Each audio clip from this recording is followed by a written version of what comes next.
Hello everyone, good morning. Welcome back to let's end class. I hope आप सभी अच्छे होंगे। चलिए, हम लोग आप लोगों के आज हम किसकी क्लास लेने वाले हैं। हम लेंगे शैक्षिक प्रबंधन की एवं प्रशासन की।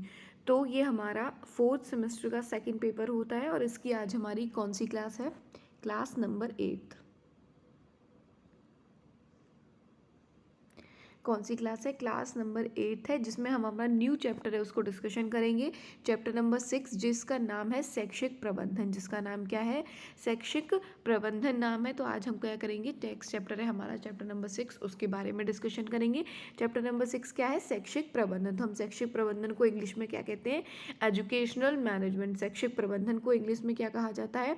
Educational management. उसके बारे में हम पढ़ाई करेंगे। तो सबसे पहले इसमें देखिए, कक्षा कक्ष प्रबंधन क्या पढ़ेंगे इसमें? कक्षा कक्ष प्रबंधन जो होता है वो क्या होता है? कक्षा कक्ष प्रबंधन का सामान्य अर्थ कक्षा कक्ष से संबंधित उपकरणों एवं उसकी भौतिक व्यवस्था से होता है।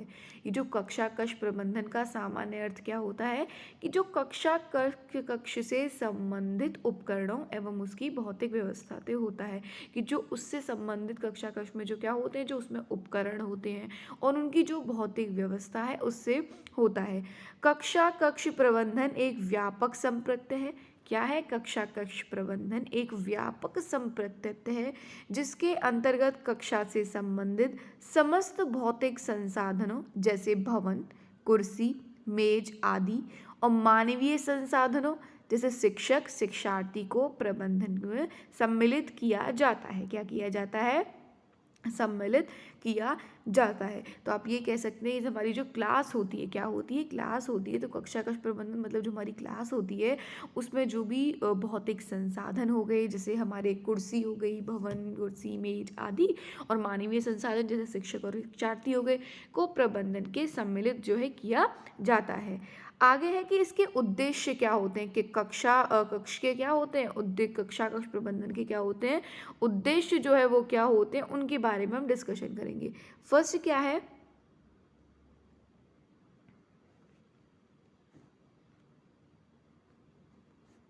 जी, पहला क्या है कि कक्षा कक्ष प्रबंधन, क्या? कक्षा कक्ष प्रबंधन का प्रमुख उद्देश्य उपलब्ध भौतिक एवं मानवीय संसाधनों का प्रयोग करना, जिससे शिक्षक एवं शिक्षार्थी दोनों क्या हो सकते हैं? लाभान्वित हो सकें।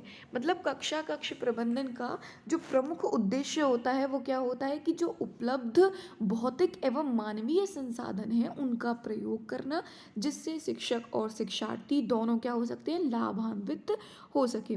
दूसरा क्या है कि कक्षा कक्ष प्रबंधन का प्रमुख उद्देश्य कक्षा कक्ष को संपूर्ण सुविधाओं से संपन्न बनाना है, जिससे शिक्षण अधिगम प्रक्रिया को रुचिपूर्ण बनाया जा सके।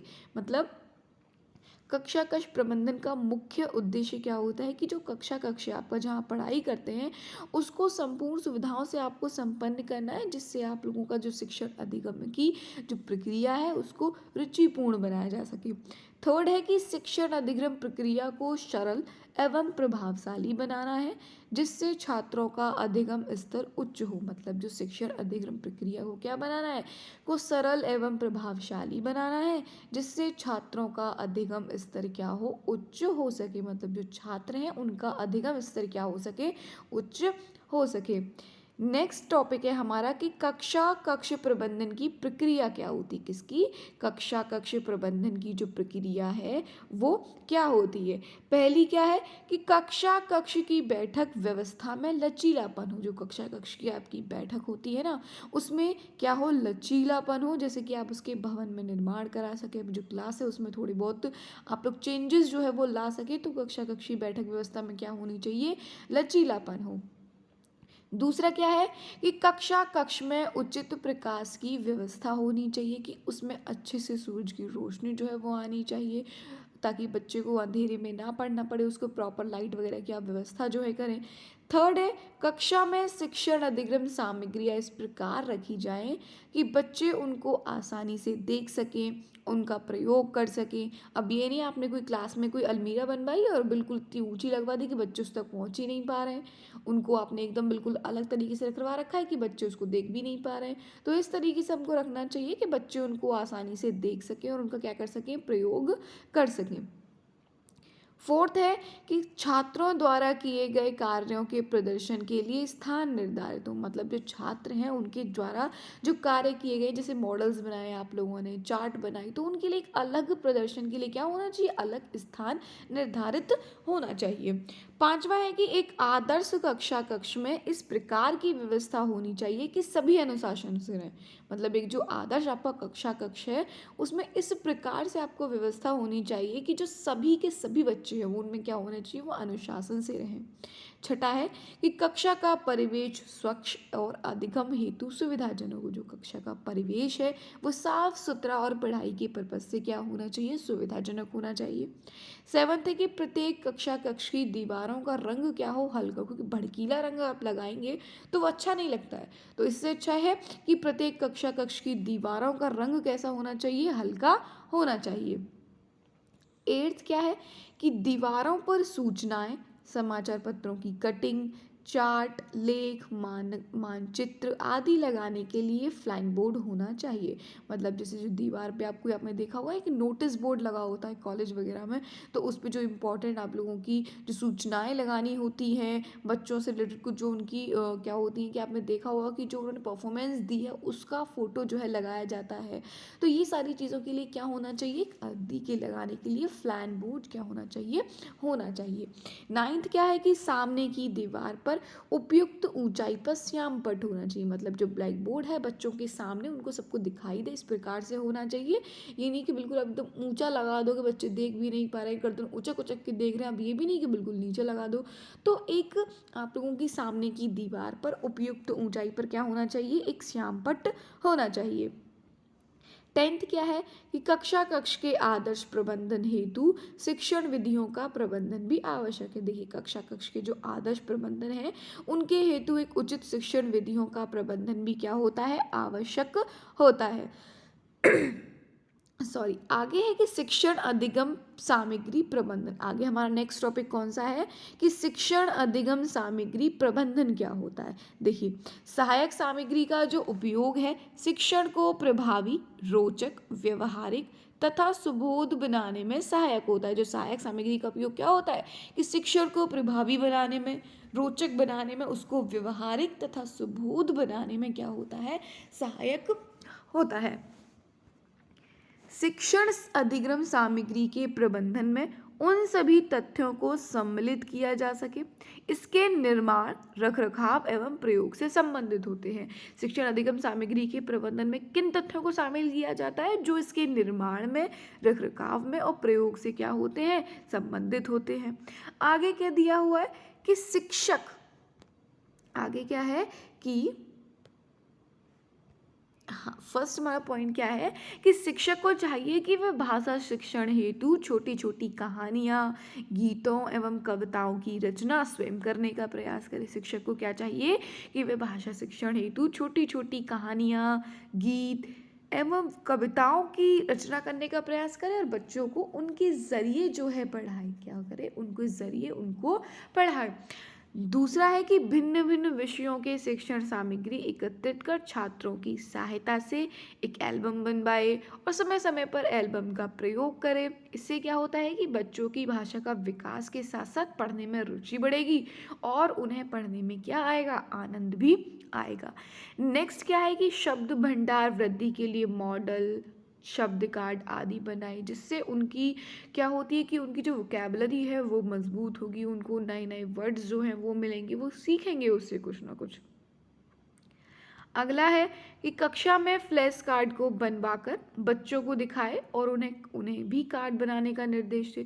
बच्चों से क्या किया कि कक्षा में आपने फ्लैश कार्ड को बनवाया और बच्चों को दिखाए और उन्हें भी बनाने का क्या दे, कार्ड बनवाने का निर्देश दे। आगे क्या है कि बच्चों को दीवारों पर शुक्तियाँ, सद्वाक्य, प्रेरक प्रसंग लिखे। बच्चे से पढ़ेंगे और उनमें अच्छी आदतों का विकास होगा। नेक्स्ट है इलेक्ट्रॉनिक उपकरण जैसे दूरदर्शन, ओवरहेड प्रोजेक्टर आदि के माध्यम से शिक्षण अधिगम को अधिक प्रभावी व रुचिकर जो है बनाया जा सकता है। अगला है कि शिक्षक स्थानीय परिवेश में उपलब्ध होने वाली सहायक से सामग्री का जो निर्माण करे। इससे छात्रों में क्या होता है कि अनुपयोगी वस्तुओं से उपयोगी वस्तुएं बनाने का क्या होगा, कौशल विकास होगा। उसकी नई नई वस्तुओं क्या होगा, उनके नई नई वस्तुओं का निर्माण करना सिखाएं, तो जिससे बच्चों में क्या रहेगा कि जो उनको उपयोग नहीं करते उन वस्तुओं से कुछ ऐसी वस्तुएं बनाएं जिनका क्या किया जा सके, उपयोग किया जा सके। आगे है कि शिक्षक मिट्टी से फल, वर्ण आदि बनाकर उनको रंगों में भी रंगवा सकते हैं कि देखिए नई नई एकदम कलाकृति होती हैं, तो आपने मिट्टी से उनको बनाया और उनसे रंग बिरंगे रंगों से भरकर उनको दिखाया कि देखिए बच्चों आप इस तरीके से बना सकते हैं। तो ये सारी एक्टिविटी आप जो है करा सकते हैं। नेक्स्ट टॉपिक क्या है, नेक्स्ट है लर्निंग कॉर्नर। नेक्स्ट क्या है, लर्निंग कॉर्नर क्या होता है, तो अब लर्निंग कॉर्नर के बारे में पढ़ेंगे। मोस्ट इंपॉर्टेंट है, लास्ट ईयर भी यहाँ से क्वेश्चंस जो है पूछे गए। तो लर्निंग कॉर्नर का शाब्दिक अर्थ क्या होता है कि सीखने का कोना। क्या होता है, सीखने का कोना होता है, जिससे यह स्पष्ट होता है कि विद्यालय का वह स्थान जो सीखने से सहायता करता हो, जो क्या हो, सीखने में सहायता करता हो, लर्निंग कॉर्नर कहलाता है। और ये वह स्थान है जहाँ शिक्षण अधिगम से संबंधित सामग्री सुव्यवस्थित एवं क्रमबद्ध ढंग से रखी जाती। जहाँ पर क्या होती है, ये वो स्थान होता है जहाँ पर शिक्षण अधिगम से संबंधित जो सामग्री है वो सुव्यवस्थित एवं क्रमबद्ध तरीके से रखी जाती है, जिन्हें छात्र छूकर, देखकर एवं पढ़कर ज्ञान अर्जित करते हैं। लर्निंग कॉर्नर ज्ञान वृद्धि में तो सहायक होता ही है, साथ ही साथ बच्चों में अवलोकन करने, निरीक्षण करने, निष्कर्ष निकालने के गुणों का क्या करता है, विकास करता है। और लर्निंग कॉर्नर में नामांकित सामग्रियों का क्या होता है, संग्रह होता है, जैसे पाठ्य पुस्तकें, कार्य पुस्तकें, कहानियाँ, शिक्षण अधिगम सामग्री, कॉपी, पेंसिल, रंग आदि। तो लर्निंग कॉर्नर का शाब्दिक अर्थ क्या होता है कि सीखने का कोना होता है, जिससे यह स्पष्ट होता है कि विद्यालय का वह स्थान जो सीखने से सहायता करता हो, लर्निंग कॉर्नर कहलाता है। और ये वो स्थान होता है जहाँ पर शिक्षण अधिगम से संबंधित सामग्री सुव्यवस्थित एवं क्रमबद्ध ढंग से रखी जाती है, जिन्हें छात्र छूकर, देखकर एवं पढ़कर क्या करते हैं, ज्ञान अर्जित करते हैं। लर्निंग कॉर्नर ज्ञान वृद्धि में तो सहायता होता ही है, बल्कि साथ ही साथ बच्चों में अवलोकन करने, निरीक्षण करने एवं निष्कर्ष करने के गुणों का क्या करता है, विकास करता है। और लर्निंग कॉर्नर में नामांकित सामग्रियों का संग्रह होता है, जैसे पाठ्य पुस्तकें, कार्य पुस्तकें, कहानियाँ, शिक्षण अधिगम सामग्री, कॉपी, पेंसिल, रंग इत्यादि। इसकी उपयोगिता क्या है, इसकी क्या है, उपयोगिता क्या है कि लर्निंग कॉर्नर के माध्यम से गणित जैसे नीरस विषय को रोचक बनाया जा सकता है, जिसमें बच्चा क्या ले सके, वो रुचि ले सके। अगला है कि लर्निंग कॉर्नर के माध्यम से शिक्षण अधिगम सामग्री का व्यवस्थित स्वरूप प्रदर्शित होता है, जो उच्च अधिगम स्तर के लिए क्या होता है, आवश्यक होता है। अगला है कि लर्निंग कॉर्नर का प्रयोग प्रत्येक विषय के कठिन प्रकरणों को सरलतम रूप में प्रस्तुत करने में किया जाता है। कि लर्निंग कॉर्नर का प्रयोग क्या किया जाता है कि प्रत्येक विषय के कठिन उपकरणों को सरलतम रूप में प्रस्तुत करने में क्या है, किया जाता है। अगला है पुस्तकालय प्रबंधन। पुस्तकालय प्रबंधन क्या होता है कि प्रत्येक विद्यालय में छात्रों के चरित्र विकास की दृष्टि से तथा शैक्षिक कार्यक्रम की गुणात्मक की दृष्टि से पुस्तकालय का बहुत महत्व होता है। पुस्तकालय के माध्यम से विद्यार्थी तथा शिक्षक दोनों अपने अपने स्तर पर क्या करते हैं, ज्ञान अर्जित करके अपनी जिज्ञासा का समाधान करते हैं। कक्षा शिक्षण से विद्यार्थी केवल पाठ्यक्रम आधारित ज्ञान को ही प्राप्त करता है, लेकिन जब पुस्तकालय में क्या होता है कि विद्यार्थी ज्ञान के अनुप्रयोग को समझता है और अनौपचारिक रूप से पाठ्योत्तर ज्ञान को क्या करता है, प्राप्त करता है। तो पुस्तकालय प्रबंधन में हमने क्या पढ़ा कि प्रत्येक विद्यालय में छात्रों के चरित्र विकास की दृष्टि से तथा शैक्षिक कार्यक्रम की गुणात्मक की दृष्टि से पुस्तकालय का क्या है, बहुत महत्व है। पुस्तकालय के माध्यम से विद्यार्थी तथा शिक्षक दोनों अपने अपने स्तर पर ज्ञान अर्जन करके अपनी जिज्ञासा का समाधान करते हैं। कक्षा शिक्षण से विद्यार्थी केवल पाठ्यक्रम आधारित ज्ञान प्राप्त करता है, और जबकि पुस्तकालय से विद्यार्थी ज्ञान के अनुप्रयोग को समझता है और अनौपचारिक रूप से पाठ्य उत्तर ज्ञान को क्या करता है, प्राप्त करता है। नेक्स्ट है आगे। आगे क्या है कि पुस्तकालय एक ऐसा स्थान है जो ज्ञान के भंडारण और संप्रेषण का क्या है, माध्यम है। और पुस्तकालय पुस्तकों का खजाना होता है जिसमें पाठ्य पुस्तकें, कार्य पुस्तकें, संदर्भ पुस्तकें आदि जो है रखी जाती हैं। पुस्तकालय प्रबंधन का महत्व क्या है, देखिए फर्स्ट है कि पूर्णकालीन एवं पूर्ण प्रशिक्षित पुस्तकालयाधीश की व्यवस्था करनी चाहिए। दूसरा है कि पुस्तकालय की जगह आपको शांत, सुसज्जित एवं आरामदेह होनी चाहिए ताकि यहाँ पर बच्चे को अध्ययन करने के प्रति रुचि जागृत करने में सहायक हो। पुस्तकालय में प्रकाश एवं वायु संरक्षण की व्यवस्था होनी चाहिए। पुस्तकालय में आवश्यक फर्नीचर की आवश्यकता होनी जिससे बच्चा आराम से बैठ के अपनी पढ़ाई जो है कर सके। विद्यार्थियों में स्वाध्याय की आदत को प्रस्तुत करना चाहिए कि विद्यालय प्रशासन की ओर से समय सारणी में पुस्तकालय की अध्ययन की कालांश रखा जाना चाहिए। मतलब लाइब्रेरी पीरियड एक बहुत रखा जाना बहुत ज़रूरी है। पुस्तकालय की विद्यार्थियों द्वारा पढ़ी गई पुस्तकें प्रतिदिन व्यवस्थित ढंग से अलमारी में लगा देना चाहिए। ये नहीं कि बच्चों ने पुस्तकें पढ़ी हैं तो लाइब्रेरी में आप बिल्कुल ऐसे पटक दी, उनको दोबारा से जहाँ उनका स्थान था वहाँ पे नहीं है तो सारी पुस्तकें क्या हो गई, रटगट हो गई। तो इसलिए उनका भी एक अलग क्या होना चाहिए, स्थान होना चाहिए। और बच्चों में ये आदत होनी चाहिए कि वो उनको पढ़कर जहाँ उनकी जगह सही व्यवस्थित जगह पर उनको रख दें। बारी आती है पाठ्य पुस्तकें। तो पाठ्य पुस्तकें मतलब इंग्लिश में टेक्स्ट बुक्स, इसको क्या कहा जाता है कि पठन पाठन की प्रक्रिया में पाठ्य पुस्तकों का महत्वपूर्ण स्थान है। पाठ्य पुस्तकों का विकास एकांकी प्रक्रिया नहीं है बल्कि कई प्रक्रियाओं के पश्चात ही पाठ्य पुस्तकों का स्वरूप जो है निश्चित किया जाता है। आगे है कि पाठ्य पुस्तकों के गुण देखिए कौन कौन से हैं कि चित्र रंगीन एवं आकर्षक होना चाहिए। क्या होना चाहिए, चित्र रंगीन एवं आकर्षक होने चाहिए। पाठ्य वस्तुओं सुस्पष्ट बोलचाल की सहज भाषा में होनी चाहिए। बच्चों को अपने आप सीखने के अवसर हों। बच्चों को अपने आप सीखने का ज्ञान, स्वमूल्यांकन के अवसर होने चाहिए।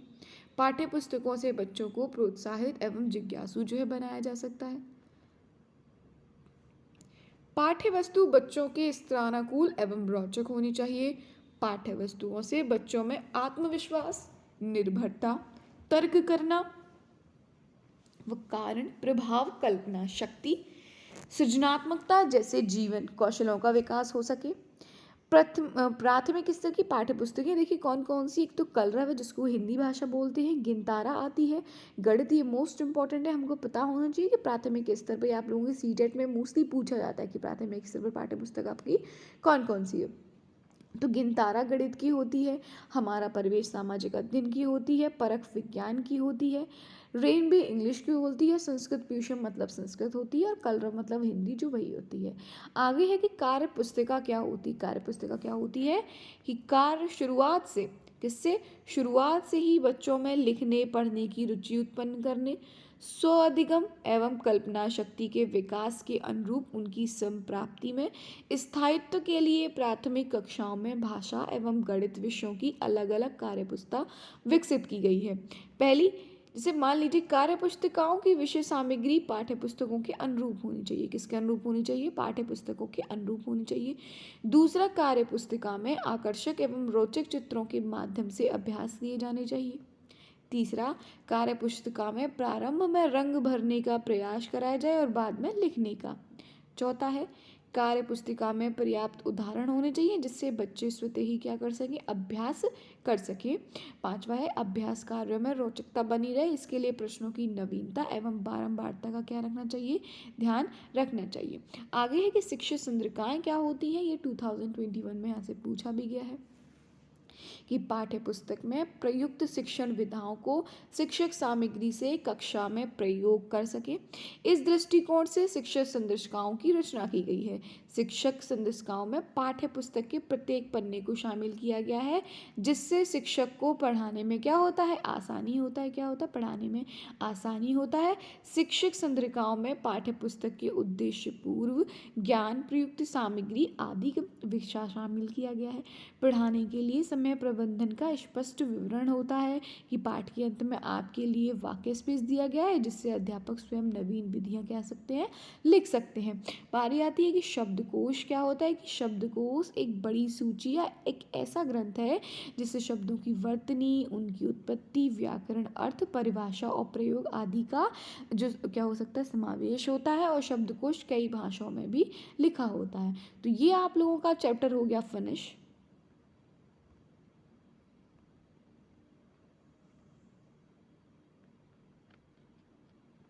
चैप्टर नंबर 6 जो है हमारा क्या होगा, कंप्लीट। नेक्स्ट क्लास में हम करेंगे अपना न्यू चैप्टर।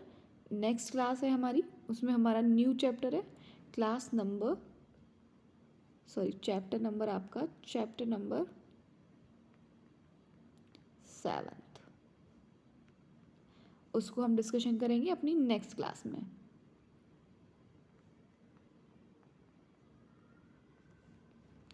आपको कोई भी डाउट है तो आप लोग मुझे जीमेल करके पूछ सकते हैं। कोई चीज़ नहीं समझ में आई है तो आप मुझे जीमेल करके कोई भी इंफॉर्मेशन ले सकते हैं। जीमेल है letslearn183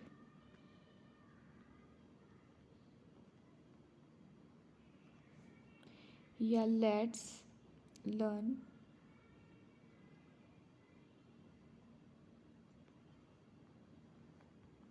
ठीक है। टेलीग्राम पर कनेक्ट नहीं है तो टेलीग्राम पर कनेक्ट हो सकते हैं। टेलीग्राम चैनल का नाम है लेट्स लर्न क्लास, वो आपको डिस्क्रिप्शन बॉक्स में उसकी लिंक जो है मिल जाएगी। तो क्लासेस की पीडीएफ क्लास ख़त्म होने के बाद में आपको टेलीग्राम ग्रुप पर मैं शेयर कर देती हूँ, तो आप लोग वहाँ पर जो है जाके ज्वाइन कर सकते हैं। चैट के अंदर आप लोगों को अंदर ऑप्शन मिल जाएगा, तो आप वहाँ से जाके इसके पीडीएफ्स को डाउनलोड कर सकते हैं। कोई भी डाउट है, कोई भी चीज़ है तो आप लोग मुझे कमेंट करके बता सकते हो। प्लीज़ कमेंट करके ज़रूर बताइए कि आप लोगों को क्लास कैसी लग रही है, हेल्पफुल है या नहीं है।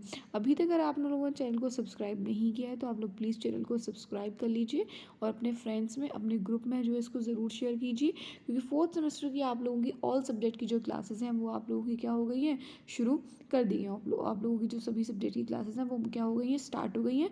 तो ऑल सब्जेक्ट की क्लासेस आप लोगों की स्टार्ट है, तो आप लोग प्लीज़ अपने चैनल को सब्सक्राइब कर सकते हैं। अच्छा चलिए, मिलते हैं हम आप लोगों की नेक्स्ट वीडियो में, नेक्स्ट क्लास में। तब तक के लिए टेक केयर।